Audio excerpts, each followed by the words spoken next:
¿Qué tal? Muy buenos días, un servidor, Carlos Garza Limón, nuevamente en su programa Pico de Gallo. Mandamos un saludo a Santiago Papasquiaro, donde se nos sigue a través de La Tremenda, a toda la población que también nos ve y escucha a través en 11 municipios, a través del sistema de televisión por cable. En esta ocasión, bueno, ya lo anunciamos durante estos últimos 2 días, hay un panel, como siempre, de análisis político. Se han generado muchos acontecimientos, muchos eventos, sobre todo en estos últimos 10, 15 días, que es importante que lo analicemos, lo veamos y bueno, las personas que nos acompañan ahorita, como lo han hecho en diversas ocasiones, desmenucen y den su punto de vista respecto a cada uno de los temas que vamos a ir abordando. Saludamos con afecto a Jesús Nevares Pereda. Jesús Nevares, buenos días. Gracias por la invitación. Gracias a Eduardo Ortega Solano. Estimado Carlos, ¿cómo estás? Muy buenos días. Con el gusto de saludarte. Y a Carlos Garza Salas. Buenos días. Don Carlos Garza Limón, muy buenos días. Bien, pues estamos en este programa, insisto, Pico de Gallo, donde se han generado muchos acontecimientos. El primero es el informe del señor presidente de la República, que pues dio su informe, su último informe de gobierno, bajo un diseño muy especial, con características muy específicas, que rompe un poco la tradición de cómo se venían presentando el informe presidencial. Y esto es lo primero que me gustaría que vayamos viendo, porque esto da un perfil de cuál es el arribo de Andrés Manuel López Obrador a la presidencia de la República, cuál ha sido la actitud del mismo presidente ante el triunfo de López Obrador, cómo se ha ido perfilando. ¿Cuál es la opinión de ustedes respecto a esta situación que se ha generado, estos dos temas? La actitud tanto de López Obrador como de Peña Nieto en cuanto al acontecimiento a partir del 1 de julio. Bueno, a mí me parece que hay que reconocerle al presidente, y es de lo poco que hay que reconocerle, que no interviene en un proceso electoral, no es atacado por haber intervenido y poner en peligro el proceso electoral, como ha sucedido en los procesos electorales pasados, donde sin duda alguna, en mayor o menor grado, sí existió la percepción de fraude, ¿verdad? Sin embargo, yo insisto que es de lo poco bueno que ha hecho Enrique Peña Nieto no operar a favor de Andrés Manuel López Obrador, como algunos están hablando de un pacto y cosas así. Es cosa que yo descarto plenamente. Sí creo probablemente que haya existido un acuerdo de no intervención, decir, bueno, si ganas, ganas, si no ganas, no ganas, y hasta ahí. Pero y ahora, respecto al informe, se me hace que Enrique Peña Nieto nos está presentando un país que solo él ve, donde está hablando de avances, donde está hablando que ahora la gente está mucho mejor, donde está hablando incluso que la gente está contenta, y pues la verdad es que no. Una de las principales fallas de Enrique Peña Nieto fue la comunicación, no logró percibir absolutamente nada, hizo 14 reformas, cosa que no había logrado ningún presidente, Tenían muchos sexenios, 3 sexenios tratando de hacer algunas reformas, las cuales fue totalmente imposible. Enrique Peña Nieto logra hacer 14. Sin embargo, las principales, o las que él llama la joya de la corona, es la reforma energética principalmente, la cual va a sufrir algunas modificaciones, la cual no supo vender a los ciudadanos la idea, y todos lo vemos como una intervención, como un retroceso pues desde la expropiación petrolera. Sí tiene algunas cosas interesantes, como la cuestión de las energías renovables y todo eso, y por otro lado, otra reforma que realmente es la que más presume es la reforma educativa, que ahora vimos que recientemente que sale el Bester Gordillo de estar presa, pues dice la reforma no va. Y la misma línea del presidente electo Andrés Manuel López Obrador dice la reforma esa la vamos a derogar. Entonces, pues realmente a Peña Nieto yo considero pues fue un sexenio lamentable, un sexenio carente de comunicación, donde las cosas buenas no hubo capacidad de destacarlas. Bueno, pues yo había visto, o la mayoría de la ciudadanía, desde mi punto de vista, un presidente desaparecido, que no aparecía prácticamente en alguna nota por ahí, Y efectivamente, a partir de que Andrés Manuel López Obrador triunfa en las urnas, hemos visto una participación un poco más, lo hemos visto más en los medios, Enrique Peña Nieto. Ahora recordemos que este último informe no cumple con los requisitos que marca la Constitución para haber hecho ese informe. Es por eso que se ha entrado también tanto en la controversia de las personas que asistieron a ese informe, porque recordemos que fue Muñoz Ledo, fue Jacob Polensky y fue Martí Batres al sexto informe de gobierno. Eso ha sido controversial por de cierta forma avalar el acto que no cumple con los requisitos. Pero bueno, algo que se le olvidó decir a Enrique Peña Nieto en este último informe es pues realmente su reforma de mentiras, que realmente él prometió y dice que cumplió con el 100% de sus promesas de campaña ante notario, y la realidad, si nos ponemos a revisar, pues cumplió con un 40%, quedó un 60% sin cumplir. Otra reforma que hizo y que seguramente pasará a la historia, reforma por así decirlo, es cómo destruyó al PRI. Finalmente Enrique Peña Nieto, yo pienso que pasará a la historia en el sentido de que pues dejó a un PRI totalmente aniquilado. Eso no lo menciona, pero la historia lo alcanzará y tendrá que responder o no a este señalamiento. Yo veo un sexto informe no de este año. Estos informes presidenciales han venido desvaneciéndose, no son lo que para la ciudadanía no representan lo que eran antes, pero pues sin duda Enrique Peña Nieto sigue igual, desdibujado, con como dice don Eduardo, con las reformas pareciera que no pasa nada, pareciera que no se van a echar atrás, y no, ese entusiasmo parece que solamente lo tiene Enrique Peña Nieto, porque ni siquiera su partido lo tiene. Entonces, ese es mi punto de vista del informe. No nos dio nada nuevo, simplemente pues un presidente que va de salida y trata de rescatar un poco de los números que se le fueron en el sexenio. Jesús Nevares Pereda, la actitud que tuvo Peña Nieto una vez dando a conocer el triunfo, que tuvo una actitud muy funcional, las declaraciones que se dieron inmediatamente antes de que incluso el INE diese a conocer los resultados, hubo declaraciones muy importantes que dieron la línea sobre la acción del hecho del triunfo de López Obrador. ¿Qué opinas de eso? Bueno, al presidente no le quedaba otra más que aceptar lo que era una realidad, no porque haya sido un presidente que respete nada ante la abrumadora estadística que ya la tenía él desde al mediodía quizá. No le quedaba otra más que aceptar y reconocer que el PRI había sido derrotado de manera catastrófica y que había ganado Andrés Manuel López Obrador. Yo no le hago ningún reconocimiento por eso al presidente, simplemente estaba obligado a hacer lo que la ciudadanía a través de las urnas había dictaminado.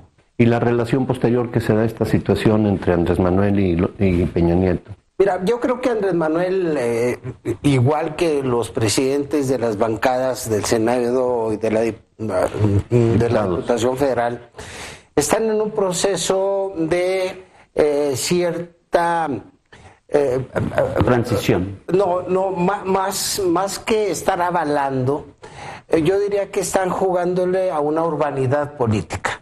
Le están jugando a la no confrontación. Y entonces están atendiendo a algunos protocolos. Están atendiendo a algunos protocolos que forman parte, me parece correcto, de no generar un escenario de ruido previo a la toma de posesión de Andrés Manuel López Obrador el mes de diciembre. Y me parece correcto que se intente crear una relación cordial más que confrontativa. Y bueno, del informe, ¿qué te diré? Yo lo diría en 4 tiempos. El del Partido Verde, que se la vivió echándole loas al presidente, diciendo que era un presidente inteligente, que era un presidente que había llevado a la fortaleza al país, que había... Es decir, a mí me sorprendió que un partido minoritario hasta de oposición hiciera una loa al presidente. Luego la señora Claudia Ruiz Massieu defendiendo, como debería de haberlo hecho, porque es parte de eso, el proyecto de gobierno, la ejecución de programas. Me llamó mucho la atención que únicamente mencionó una sola vez al presidente. Una sola vez cuando citó las reformas. Y bueno, hasta mi casa llegaron las risotadas cuando dijo que el PRI es un partido fuerte y sólido. En el PAN, el diputado Hicks, me parece que se apellida, me parece que fue una pieza oratoria y de intervención sobria, interesante, no se confrontó, nunca le quitaron la palabra, no fue interrumpido, y el del partido Morena, aniquilante, ¿no? Aniquilante contra el presidente y contra el PRI. Y aún retumban el conteo del 1 al 43, que por primera vez en la Cámara de Diputados, en el Congreso de la Unión, se deja escuchar, reivindicando la obligación del Estado de saber dónde están esos 43, pero detrás de ello también, ¿mande? ¿43 qué? Los 43 estudiantes, yo creo que esto es muy conocido a nivel nacional, ¿no? Pero bueno, son los 43 estudiantes desaparecidos de la normal de Ayotzinapa, pero también detrás de los 43 están los más de 20,000 desaparecidos en nuestro país. Y me parece que eso hizo vibrar el Congreso de la Unión. Aquí, bueno, yo voy a agregar un poquito que a mí no me parece que sea tan tersa la relación. Tal vez se vea con mucha educación la relación entre Enrique Peña Nieto y Andrés Manuel López Obrador. No es tan tersa como parece por esta situación. Voy a poner un ejemplo, nada más, una figura. Cuando oficialmente inicia la entrega-recepción, se reúnen los dos gabinetes, hay un señalamiento que hace Andrés Manuel López Obrador al decir: este gobierno no es corrupto, este gobierno no va a perseguir, no va a reprimir. Entonces, si este gobierno no está diciendo que este otro sí, entonces son señalamientos muy duros. Y luego, por otro lado, ahí mismo Enrique Peña Nieto, lo que decía, muestra como la joya de la corona la reforma educativa, y ahí mismo también Andrés Manuel López Obrador, en ese mismo momento, dice la reforma va para atrás. Entonces, bueno, a lo mejor Andrés Manuel López Obrador está utilizando palabras no fuertes, pero sí argumentos, o sea, son palabras no fuertes, pero argumentos sí muy fuertes y demoledores. Y también me gustaría agregar que yo considero muy adecuada la presencia de Muñoz Ledo, muy adecuada la presencia de Martí Batres, porque ya independientemente del partido del que emanan, hay que ver que son los presidentes de la Cámara de Diputados y la Cámara de Senadores, y por mera civilidad política deben de estar presentes en el informe. Acaba de mencionarlo Martí Batres, en el sentido de que esta es una transición cívica, de que no tenemos, lo que dice también el señor Jesús Pereda, no se tiene por qué llevar a un ambiente ríspido cuando todo ha sido en un ambiente desde que Andrés Manuel se juntó con Enrique Peña Nieto, pues ha llevado esa tesitura de tranquilidad, ha sido también un mensaje ante la gente que tenía el nerviosismo de que finalmente llegando Morena hicieran pues fueran los famosos rijosos, como se les llamaba, y todo ese tipo de cuestiones. Bueno, según Martí Batres, tanto él como Muñoz Ledo tomaron la decisión porque no estaban obligados efectivamente a ir, pero que era un acto efectivamente que correspondía a cómo se ha estado dando esta transición. Efectivamente, en el fondo no han de tener nada en común, y cada quien seguirá defendiendo sus posturas ideológicas y políticas. Pero bueno, ha sido, para mucha gente, hay que decirlo, hay mucha gente que apoyaba a Morena y que ahora esto se le está haciendo prácticamente una traición. Pero también lo dice el mismo Muñoz Ledo, se lo dice a Fernández Noroña: es que no te has dado cuenta que ya ganaste, que somos minoría. Inclusive Martí Batres dice, tenemos que respetar, no estar interrumpiendo a los legisladores, porque son minoría, claro, el respeto, y lo tenemos que entender como mayoría. Entonces me hace una forma de pensar interesante, efectivamente un cambio a como se veía antes, cuando las minorías No tenían... Claro, no eran tomadas en cuenta. Que no se ha visto, todavía no se ha visto. No. Muñoz Fernández Noroña, en mi opinión, tiene una actuación desafortunada. Se ve como un verdadero macaco, con el gritoneo que tiene, insultando prácticamente a Batres y a Muñoz Ledo en la entrada al informe. Una cuestión desafortunada. Él piensa que gritar, que insultar es parte de una democracia, y no, eso es un acto porril. Y ahora yo, por otro lado, también veo que sí se empieza a cometer excesos con las minorías, que se empieza a avasallar a las minorías. Yo espero que sea nomás una percepción equivocada de mi parte. ¿Cuál es el ejemplo de avasallamiento? El ejemplo de avasallamiento, es, bueno, queda configurada la Cámara de Diputados, con 247 diputados de Morena, casi alcanzan una mayoría. Recientemente también vimos que le niegan un permiso al gobernador de Chiapas, Manuel Velasco, de regresar. Luego hay por ahí hay algún acuerdo, o hablan de un acuerdo. Eso no podemos asegurarlo, pero sin embargo se vuelve a convocar a sesión y le otorgan ese permiso. Inmediatamente después vemos que 5 diputados del Partido Verde se pasan a Morena, con lo que logran una mayoría. Aquí hay esta cuestión y es importante precisar esto. Con esa mayoría ya de 247 a 252, ¿verdad? No logran que pasen todas las reformas importantes en automático. Pero solo con diputados de Morena, ¿verdad? Porque no estamos contando sus aliados. Solo Morena, exactamente, los del sí. Con eso no pasa. Pero lo que sí logra Morena es tener el control de la comisión política, logra tener la mesa directiva, logra tener la chequera, esto durante los 3 años. Entonces no están dando oportunidad a las minorías. Sin duda alguna no están dando oportunidad a las minorías. Que la propuesta de López Obrador es ir erosionando el modelo político social anterior, el que se cayó el 1 de julio.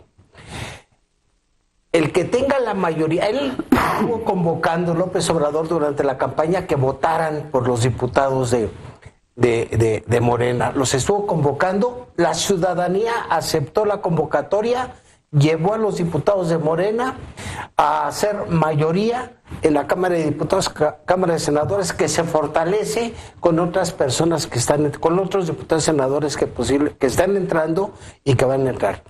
Ahora bien, no puedes tú terminar con un modelo sin avasallar. Es absurdo, jugándole a la democracia en donde todos estemos ahí participando. No, señores, esto no es un juego. Esto es un cambio de sistema y de modelo que se va a dar gradualmente y que necesitas tener la fuerza para poderlo hacer. Si lo haces blandengue, no, pasen ustedes, háganse cargo de las finanzas, señores. No es cierto. Está ejerciendo el mandato popular. Y el mandato popular fue que fueran mayoría y que la impongan. No, eso de que... No, Nevares, me parece que tu actitud es una actitud rayando en fascistoide, una postura radical totalmente, una postura inesperada por esta cuestión. A ver, espérame, sí. A ver, no fue un mandato popular, ¿eh? No fue un mandato popular. No fue un mandato popular. Originalmente Morena llega con 140 y tantos diputados, ¿correcto? Se empiezan a pasar los del PES, que bueno, es lógico, se empiezan a pasar los del PT, los cuales es lógico, y supongo que hasta los 247 diputados me parece muy correcto. Sin embargo, esos 5 diputados que se pasan del Verde, ¿verdad? Eso no es un mandato popular. El Verde ha sido un partido veleta, un partido sinónimo de corrupción que adopta Morena, ¿verdad? Para poder alcanzar una mayoría y tener los 3 años el control de la Cámara. De acuerdo, o sea, como diciendo, ya llegamos, ahora ustedes no sirven para nada y vamos a hacer lo que ustedes criticaron, no dar oportunidad a nadie, no dar voz a nadie, ¿verdad? A mí me parece... nada de avasallar. El PRI estaba avasallando. El PRI la estaba avasallando. Déjame hablar. A ver, correcto. ¿Ya me dijiste que era fascista? Sí. No es cierto, pero yo te voy a decir... No te dije fascista, dije que tenías una actitud fascista, que es diferente. Bueno, yo te voy a decir una cosa. A ver, fascistoide. Tú y estuviste dije fascistoide, además. erradísimo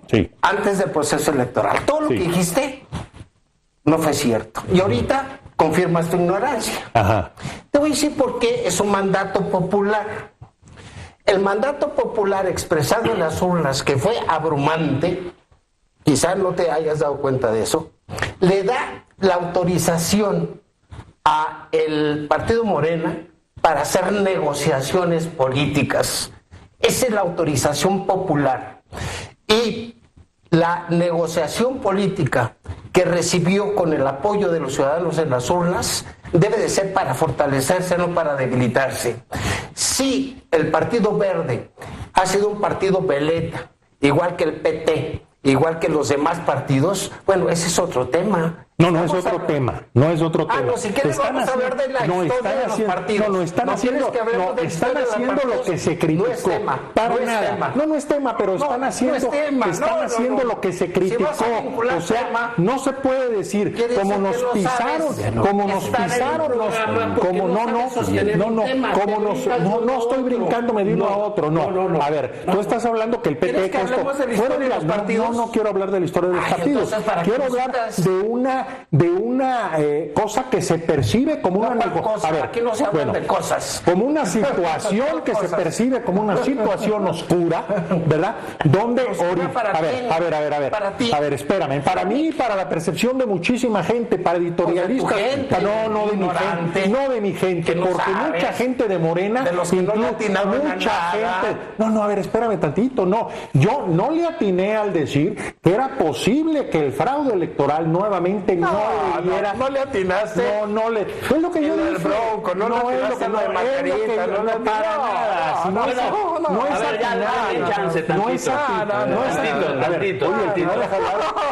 no es atinarle. Tus pronósticos fueron terribles, para nada. Y ahorita nos estás diciendo que no es mandato popular. A ver, un momento. Entonces el mandato fue avasallar y hacer lo mismo, corromper, o sea, se quita Morena. Jóvenes, les pido mesura. ¿Quién está corrompiendo? En este caso a los del Verde, que son totalmente corruptos y que, le niegan una licencia al gobernador Velasco originalmente y luego se la dan. Nunca se había negado una licencia. Hay dos casos de negación de licencia y fueron por cosas muy específicas. Exacto. ¿Sí? Entonces, no había muchos elementos para poderle quitar, negar la licencia. Pero se la quitaron. Y está Enríquez y están varios senadores a los que se le... Bueno, entonces sería todavía discusión por qué se la quitan por primera vez a un el problema senador. No es por qué se la quitan, un segundito. Sino por qué se Ahora, ¿qué fuerza tenía el Partido Verde? Tenía 16 diputados, no era ninguna fuerza en la Cámara, le quitan 5, pero efectivamente, más allá de eso, del acto, cómo se vea que se ha agrandado en forma impresionante, porque finalmente hubo otras iniciativas a las que todas las cámaras parlamentarias se unieron, como los derechos a todos los preferencias sexuales, darles derechos que no tenían. Entonces, todo eso, pero finalmente lo que robó la agenda fue esto. Ahora, ¿qué veo yo más allá de los 3 diputados? Que es una cosa de nada. Si seguimos el hilo, el abuelo del gobernador de Chiapas fue de los que ha apoyado a Andrés Manuel López Obrador, si lo buscamos en la historia, desde que Andrés Manuel era joven y estaba compitiendo para gobernador en su estado. Inclusive fue el que le compró el famoso Suru cuando llegó a gobernador en el Estado de México. Entonces, ahí hay un apoyo que efectivamente tendremos que ver a qué lleva y que no lleve a corrupción, que no lleve a este tipo de cosas. Y en ese sentido se me hace que sí tenemos que estar muy vigilantes, porque recordemos que el gran proyecto de Andrés Manuel es en el sur. El Tren Maya, todo lo que está haciendo allá está enfocado hacia... Y finalmente tiene estas personas como operadores políticos.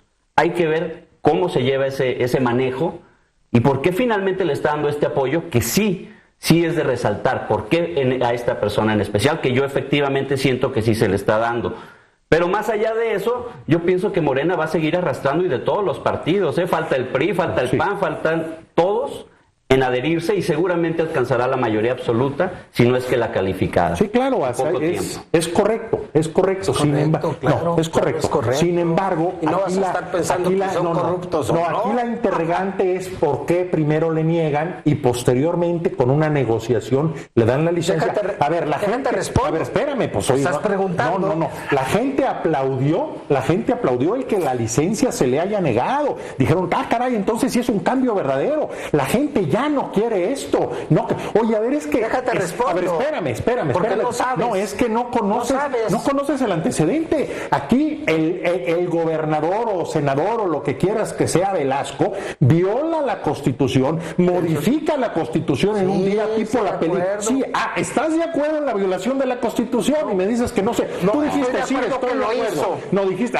entonces sabes que lo hizo y te parece correcto. No, yo nunca he dicho que es correcto. Ahorita dijiste, sí, estoy de acuerdo. No, a ver, no es cierto. No, estoy de acuerdo. Estoy de acuerdo en lo que estás diciendo. Correcto. Entonces, a ver, ¿estás enterado que viola la Constitución? Sí, a ver, de su estado. Exacto. Y regresa, no por un permiso, regresa con una figura ya de gobernador sustituto, siendo que la Constitución de la República Máxima sí prohíbe que una persona, así sea por interinato, tenga 2 ocasiones el mismo puesto, así un gobernador no lo puede hacer. Es una violación terrible, ¿verdad? Entonces, es una acción. No creo que Morena vaya siempre a actuar así. No había necesidad de esos 5 diputados. Se pudieron haber pasado otros 5 de Partido Encuentro Social o del PT. No haber decir, bueno, correcto, vénganse esos 5, ¿verdad? Y le damos la licencia al gobernador corrupto. Porque esa licencia lo negó primero Morena,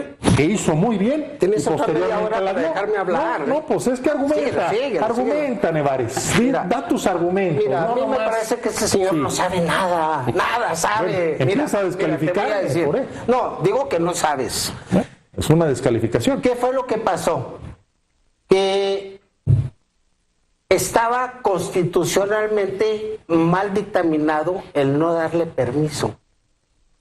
Ya se le ha dado permiso a otros senadores, incluso en la misma sesión a el actual alcalde, para que se separen de su cargo. El habérselo negado era violatorio al derecho que tienen de pedir permiso. Por eso se tuvo que reponer el procedimiento. Se hace la reposición del procedimiento y dice, usted tiene derecho a pedir permiso y a irse a donde quiera. Y si él se regresa de gobernador, porque efectivamente allá hubo una... pues a mí me parece que ahí sí hubo un exceso para que diera posibilidades de regresar, es otra cosa. Pero él constitucionalmente tenía el derecho de retirarse, de pedir permiso, y tuvo un error el Senado de no habérselo autorizado y se repuso el procedimiento. Eso fue lo que pasó. Bueno, hasta ahí, correcto. Sin embargo, está tipo los amparos y los jueces. Cuando se dictamina mal algo, se repone el proceso, ¿sí?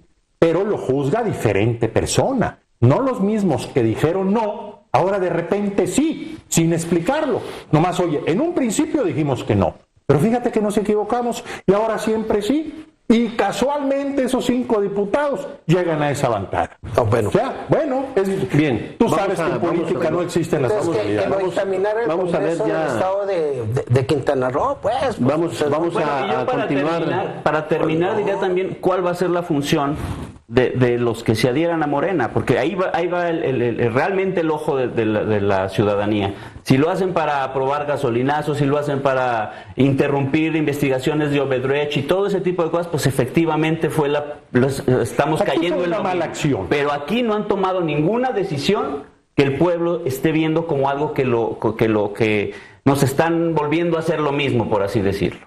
Bien, vamos a los temas locales. Vamos ya a dar una variante. Yo solamente quiero dejar vigente la reflexión de que no podemos condenar lo que por mandato ahora pueden hacer los legisladores, senadores o diputados, lo que antes por mayoría y por avasallamiento sí lo hacían. Antes sí lo aceptábamos, que hubiera coaliciones, que hubiese adhesiones de una bancada a otra y ahora lo condenamos bajo el argumento de que es un exceso. El exceso es lo que vimos en el 1 de julio, un avasallamiento realmente, una elección histórica, popular, con el número de votos que tuvo Andrés Manuel López Obrador. Ese es el mandato. Bien, de manera rapidísima, hay ahorita por razones de tiempo, faltan 20 minutos para concluir, por razones de tiempo, hay una movilización estudiantil en la UNAM, la Ciudad de México, que no habíamos visto desde hace muchos años. Una movilización que llama la atención, hay señalamientos fuertes contra algunos funcionarios. Me gustaría que de manera rápida, en una sola intervención, vean y expongan su punto de vista al respecto. Para pasar rápidamente, la causa es la agresión que estuvieron tomando, que tienen desde hace años en los SHs por los porros. La destrucción de unos murales que seguramente me recordó cuando tú fuiste presidente de la prepa nocturna, que los porros de Durango quitaron, agredieron, destruyeron los murales de Delgadillo. Bueno, me recordó rápidamente. Eso hace que convoquen a una movilización, que vayan hasta rectoría, que tratan de presentar un pliego petitorio y repetidamente surgen alrededor de 100 porros que algunos los acuchillan, le cortan una oreja a alguno, a otro lo matan. Y eso fue el lunes. El martes se hicieron asambleas en las escuelas y facultades. El miércoles se movilizaron más de 40,000 estudiantes. Se habla de 50,000 de 40 escuelas, facultades. Junto con maestros y padres. Junto con maestros, padres de familia. Y esta es una de las movilizaciones más grandes que a nivel estudiantil que se han dado. ¿Y qué es lo que pasa? Que está, en mi opinión, está latente la posibilidad de que el estudiante ahora sí tenga la libertad, tenga la confianza de movilizarse, lo que no tenía antes. Y bueno, finalmente tienen el respaldo del presidente electo, Andrés Manuel López Obrador, quien se ha pronunciado en el mismo sentido, que no permitirá porros, y finalmente se reúne con el rector. Y también no podemos olvidar que finalmente esta elección fue ganada mucho por los jóvenes, fue mucho la participación de los jóvenes. Entonces finalmente llega al poder Andrés Manuel López Obrador, pero ellos necesitan finalmente tienen sus propios necesidades. Recordemos esto empezó en Azcapotzalco, en la Universidad de Azcapotzalco, con un pliego petitorio donde se pedía que se destituyera a la directora y una serie de cosas, que era destituir a una nueva plantilla de catedráticos, maestros, los comprobantes de en qué se estaban gastando el dinero. Entonces lo único que se cumplió fue que destituyeron a la directora, no se cumplió ninguno de los otros, se unen los SHs y finalmente se une la universidad, pero en este ínter, que fue prácticamente una semana, hubo muertos, hubo porros, hubo cosas que pues realmente no es lo que deseamos la sociedad mexicana. Y qué bueno, finalmente qué bueno, a pesar de los acontecimientos desagradables o terribles, por así decirlo, por los fallecimientos, qué bueno que finalmente se ventile y se dé en los medios de comunicación esta plática, ¿no? Bueno, los SHs es un concepto de escuelas de lucha de toda la vida. En la misma universidad, es un ente vivo donde constantemente luchan. Aquí en Durango ustedes recordarán cómo era el mismo modelo educativo, el del CCH, un CCH progresista, un CCH de lucha, que efectivamente aquí intervinieron los porros también y deshicieron ese modelo. Aquí en el CCH hace 30 años hubo una golpiza terrible a muchos estudiantes donde nos quitaron el comité directivo del CCH y ahorita es una prepa normal donde hay concursos de reinas y cosas de esas. Entonces no es nada extraño que en los CCHs, los cuales son estudiantes revolucionarios, estudiantes muy pensantes, se unan y cierran filas contra el porrismo e imposiciones que definitivamente no deben existir. Bien, yo nada más quiero dejar una reflexión a ustedes, al público radioescucha, en términos de que fue una agresión concertada con las autoridades, fue una agresión de veras como hace muchos años no la había. Cobarde, ¿no? ¿Sí? Llega un camión de porros, se introduce a la universidad sin permiso. Para entrar a la universidad, los estacionamientos de la universidad se requiere que tengan una calcamonía especial o un permiso que se les otorgue de manera especial, si no, no pueden entrar. De manera extraña cruzan esta barrera sin que haya ningún impedimento, ninguna señal de alarma, alguien que haya dicho se metió un camión. Primera irregularidad. Segunda irregularidad grave, que hay muchas, pero me voy a lo más grave. La agresión duró varios minutos, no fue agresión de 3-4 minutos, fue aproximadamente de una media hora, donde hay bombazos, hay gritos, hay humo, y nunca apareció seguridad. Cuando en la UNAM hay una seguridad sumamente eficiente. Hay carros que están permanentemente vigilando en las diferentes facultades y no hicieron nada. Terminan, dejo el último elemento, terminan este acto de agresión a los estudiantes, una agresión como ya lo narraron los exponentes, y no hubo nadie que les cerrara, les bloqueara el paso a la salida. Entonces, esta es una situación en la que las autoridades estuvieron coludidas. Lo dejo de reflexión, obviamente supongo que quien le corresponde está investigando este tipo de situaciones y vamos a esperar el resultado. Nos vamos inmediatamente aquí a Durango. Por razones de tiempo nos quedan 15 minutos. Nomás una acotación en eso. Sí, señor. Los actos porriles normalmente siempre han sido propiciados y respaldados por las mismas autoridades, tanto en la UNAM como aquí en la UGED. O sea, definitivamente los porros no actúan solos, son mercenarios pagados que pues, se incrustan en la universidad. Durango, el informe del señor gobernador José Rosa Saizpuro Torres. ¿Qué opinión les merece? Bueno, a mí me parece que el formato que maneja Gobierno del Estado, que maneja el gobernador, es un formato muy interesante que hay que destacar y hay que recalcar que es la única entidad donde el gobernador llega, expone y existen posicionamientos y réplicas de los partidos políticos.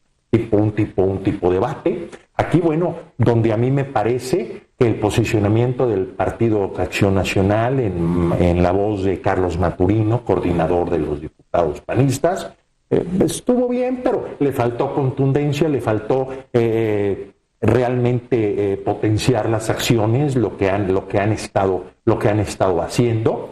El PT tuvo un posicionamiento muy duro, muy enérgico, pero también muestra una ignorancia en algunas cosas, como estaba reclamando cosas que ya se habían hecho, como es el médico en casa, el cual, bueno, es un programa que ya existe. El Revolucionario Institucional se fueron con todo, pero de una manera, en mi opinión, inapropiada. No hubo cortesía política, que esa debe existir siempre. Señalaron el documento, más bien con puntos, con comas, con errores de redacción.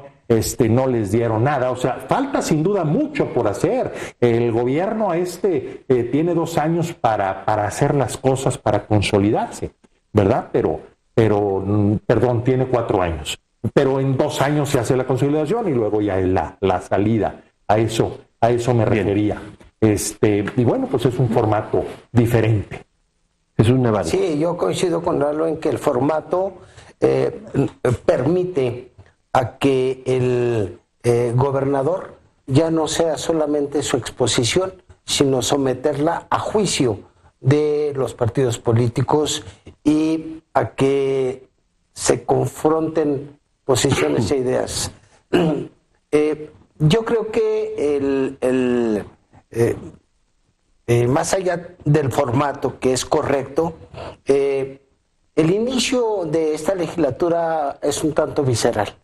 Me parece que la oposición, el PRI, quizá el PT, no tuvieron esa cortesía política y tuvieron un aceleramiento en cuanto a la forma de conducirse. Creo que esto debe de irse modificando porque finalmente ya está el formato para someter a preguntas y réplicas la exposición y que deben de reflexionarlo para hacerlo de manera más correcta, pues, menos brusca, menos confrontativa. Yo solamente rescatar el hecho que es una realidad, que este formato es el único que prevalece en el país. No hay ningún otro estado que tenga este formato donde el gobernador vaya y exponga al Congreso local la correspondiente el informe de gobierno. Y sobre todo dar oportunidad de 3 preguntas por cada partido. Este es un escenario único y sin duda altamente democrático en el sentido de dar esa oportunidad. Exponerse de esa manera ya no existe. Pasamos rápidamente a otro tema, si no tienen algo más que puedan agregar, sobre todo por razones de tiempo. Mira, el retorno... rápidamente, se me hace un exceso en el gasto de la difusión que está haciendo el gobernador en su informe. Me parece que se está aplicando mucho dinero. Por otro lado, el retorno del presidente municipal a la presidencia, José Ramón Enríquez. Híjole, muy polémico, para empezar, la manera en que llega, se baja del avión, hay mariachis, una cuestión de flores, hay porras y cosas, una manera como él llega, ¿no? Rompiendo plaza, él es un tipo polémico. Sucede lo mismo en Cabildo, llega a presidir la sesión de Cabildo, donde también nuevamente desata mucha reacción a favor y en contra. Un día anterior que él regresa, hace un posicionamiento Rómulo Campuzano a nombre del Partido Acción Nacional, donde dice, no queremos que regrese, debe de continuar en funciones el ingeniero Herrera. Eso le dicen a José Ramón Enríquez, dice, oiga, el PAN está en total desacuerdo con su regreso, los panistas no quieren que lo haga, a lo que él lo único que contesta dice, yo a los panistas los quiero mucho. Ya es su única respuesta. José Ramón es un tipo muy hábil que sabe manejar esos temas. Sí hay panistas que están insistiendo, que lo quieren aquí de regreso. Sin embargo, la posición oficial de los panistas, en voz de Rómulo Campuzano, es que debieron haber dejado que continuara el ingeniero Herrera. Bueno, pues sin duda el doctor Enríquez se sabe mover, sabe trabajar en ese sentido y sin duda fue visionario porque él tenía planeado todo este camino hasta concluir en lo que fue su regreso. Muchos le creían, otros no le creían, pero finalmente él en su propia agenda logró sacarla, logró su objetivo. Ya él tendrá que lidiar finalmente con la ciudadanía, quien lo puede ver como un chapulineo y lo puede ver negativo, o que ni siquiera le interesa y al contrario quiere que regrese. Entonces, en ese sentido, también es un acto legal, o sea, no incurrió en nada ilícito. Entonces, pues, para él en lo específico se sacó un 10, porque finalmente le salió todo su proyecto, finalmente que concluyó en regresar a la alcaldía. José Ramón Enríquez, creo que tiene razón Lalo, es un ave de tempestades. Se origina pasiones en torno a él. Y me parece que José Ramón Enríquez no tiene una reacción social en contra, sino una controversia política con el PAN. Y el PAN incluso no homogéneo. Recordemos que alguien que fue dirigente estatal del PAN es su suplente, se va de diputado. Entonces de senador. Entonces hay un grupo de panistas que salieron beneficiados con esa renuncia porque va un panista en su lugar. Y los argumentos que hace el Comité Ejecutivo Estatal para no estar de acuerdo con su regreso son políticos, no son jurídicos. Y entonces, pues si la decisión es política y si políticamente no tiene un rechazo social, pues es válido que se dé una controversia con el PAN. Yo creo que es normal. Finalmente, creo que es cierto lo que dice Carlos Garza Salas, está logrando su objetivo, su proyecto, José Ramón Enríquez, y pues que le vaya bien, ¿no? Que vaya bien. Bien, de manera rápida. Así rápidamente, hay que precisar también que el senador, hoy senador Juan Quiñones, no se integra al grupo del Partido Acción Nacional, sino se integra al grupo de Movimiento Ciudadano. Okay. Entonces también eso son señales Son señales. Entonces no ganó el PAN. Y José es por eso que está la rebatiendo ahorita, porque ahora también se está hablando que busca la reelección. Él no lo ha dicho, pero él busca la reelección y pues es la ruta que está eligiendo o que quiere elegir tal vez para el 2022, donde ya se está apuntalando. ¿Para qué? Para gobernador, la candidatura es el proceso que vamos a tener en Durango en el 2022. Bien, estuvimos comentando acerca de los escenarios que se han dado en el Congreso de la Unión, en la Cámara de Diputados Federal. En la Cámara de Diputados local hay también mensajes. Los diputados locales, con el arribo de Morena, llaman la atención, algo que llamó poderosamente la atención desde un inicio, es que Morena cede la primera mesa directiva al Partido Acción Nacional. Lectura buena, mala, ¿cuál es la... Dicen incluso que, bueno, si el mandato fue que tenga el control Morena, y Morena lo cede. ¿Cuál es la opinión? Bueno, a mí aquí me parece que es algo que hay que aplaudir, que no se replique. Lo que a mí no me gustó allá en México, considero que a las minorías no se les debe avasallar, deben de tomarse en cuenta, y la cosa no por mayorías, en base a consensos. Aquí la comisión política le va a tocar el primer año a Morena, el segundo año al PRI, el tercer año al PAN. Hay que destacar, bueno, yo destaco dos iniciativas muy importantes ya de esta legislatura que apenas inicia. Una, la iniciativa de la diputada Sandra Maya, la cual habla de la revocación de mandato, lo cual es una petición popular.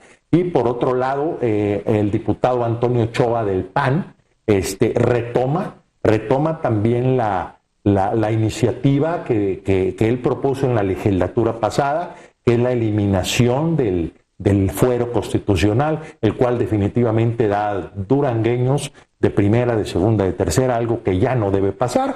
Y él dice, es que este fuero, la eliminación del fuero abarcaría tanto a los legisladores como al Poder Judicial y al Poder Ejecutivo.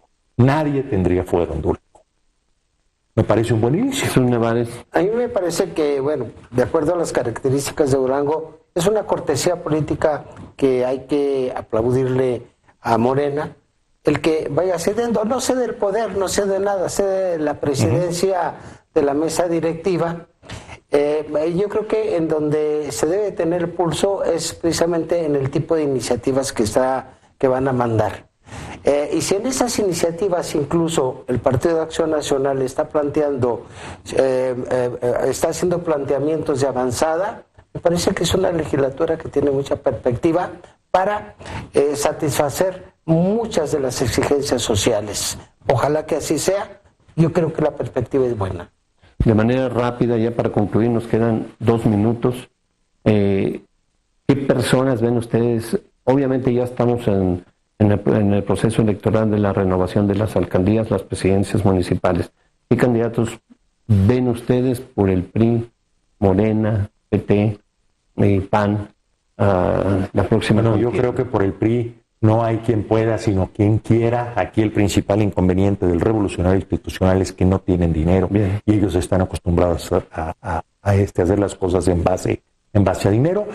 Por Morena, yo veo varios actores. ¿Pero por el PRI quién? ¿Nadie? Por el PRI, la que yo pudiera ver más posible es Ali Gamboa, la cual tengo el entendido que no quiere. Por Morena está el diputado Niel García Navarro, está el mismo Héctor Valenzuela, Vela Valenzuela, exactamente. Por el PAN, yo veo sin duda alguna que el que va apuntalando y el que está lidereando en este momento a los panistas es Antonio Ochoa. Arriba de Jorge Salum, el cual, es más conocido por fuera, sin embargo ya lleva 2 derrotas y sería la tercera ocasión que aspiraría a la presidencia municipal. Bien. Entonces no sé incluso si el mismo Jorge la ande buscando. Jesús Nevares. Mira, yo batallo mucho para los nombres, no conozco así de manera muy específica, más bien me concreto a fenómenos políticos más que a personas, pero yo creo que en el PRI va a haber un fenómeno. Antes se peleaban por ser candidatos del PRI, se desgreñaban. Ahora va a batallar el PRI para tener candidatos porque no hay dinero. Entonces, ese 20% que se quedaba el candidato por ser solo candidato que ya representaba algunos milloncejos, pues ya no lo va a tener, van a batallar. Y en el caso de Morena, me parece que hay que ir observando la participación de los diputados, a ver quiénes son los que van destacando por su lucidez, para quizá de ahí reforzar a las dos posibilidades que decía Lalo, para que se incorporen a la perspectiva de ser alcaldes, ¿no? Bien. Bueno, yo finalmente un poco lo mismo. Creo que al fin los partidos conocidos, los tradicionales, pues les sufrirán con las prerrogativas. No tendrán la forma de hacer política como la hacían, que era a base de billetazos, es la forma en la que conocen. Entonces tendrán un escenario complicado. Efectivamente, veamos qué liderazgos salen de Morena. Y bueno, pues podría ser lo vemos con el PAN, finalmente esos problemas que tienen es finalmente por candidaturas en algún tiempo. Entonces, pues veamos cómo se acomodan, va a ser muy interesante y sin duda también pueden salir personajes nuevos. Estamos empezando una legislatura y pueden salir gente valiosa, jóvenes valiosos que a la ciudadanía se les hagan interesantes. Bien, pues les agradecemos que nos hayan acompañado en esta emisión de Pico de Gallo. Agradecemos al público Radio Escucha y televidente que estén con nosotros, ya sea vía estuvo padre el programa. Un té de tila aquí para le dimos aquí que ya se está poniendo verde. Le dimos buena dinámica a la usted sabe de mi aprecio y de mi respeto a su persona. Sí, se vio mucho respeto. Aunque me insulte, sabe. Beso ya. Somos amigos de toda la vida. Como dijo un abrazo. Es un abrazo. Dale un beso a Carlos, en lugar mío, hombre. Pues que te... Bien, pues les agradecemos al público que nos haya acompañado. Hay muchas felicitaciones para su entusiasmo. Muchas gracias. Oye, pues hay que echarle pasión a las ideas. Yo creo que Nevares coincide conmigo. Bien, les agradecemos que nos hayan acompañado ustedes, el público Radio Escucha. Les esperamos la próxima semana en una emisión más de Pico de Gallo. Les recordamos que a partir de 1 hora ustedes pueden volver a ver, escuchar este programa, analizar cada una de las exposiciones que se hicieron durante el desarrollo, entrando a YouTube, digitando Mesa de Debate Pico de Gallo. Un servidor, Carlos Garza Limón, les deseamos que tengan muy buen día.